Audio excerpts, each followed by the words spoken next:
Hello, welcome to Talk Shop. My name is Lauren Sergi, and today on Talk Shop Q&A, we've got an emergency question from Sonia. And Sonia writes, "Help! I really screwed up my last presentation. I completely skipped over one of my points and totally flubbed my answer to what should have been an easy question from one of the people there. I'm completely embarrassed and feel like an idiot. What advice do you have for helping me get over these mistakes? They're all I can think about. Much love, Sonia." Sonia, thanks for asking this question because it's something many of us struggle with. I still struggle with this on a regular basis. It's a simple fact of life. We all screw up.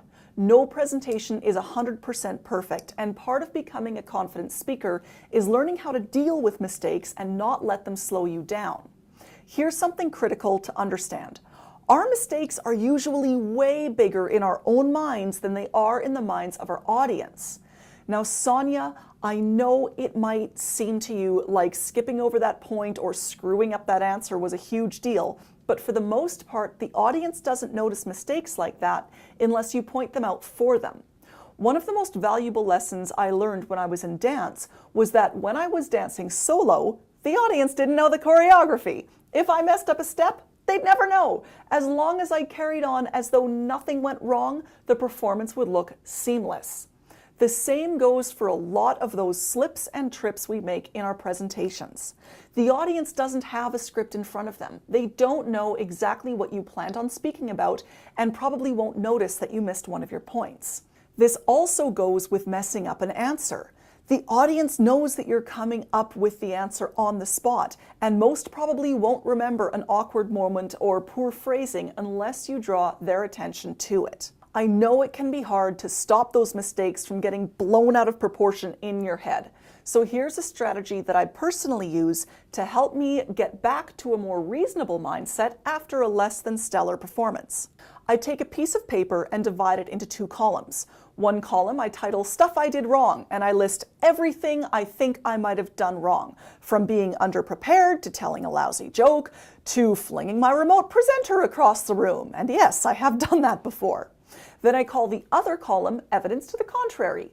And in this column, I write down how the audience was responding and behaving during and after my talk.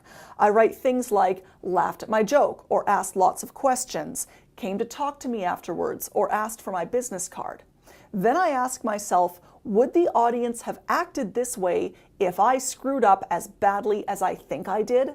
You see, what matters most about your presentation is how the audience felt about it. Would they have spoken to you after your talk if you had seemed like an idiot? Would they have gotten your business card or given you good reviews if they felt you couldn't answer their questions?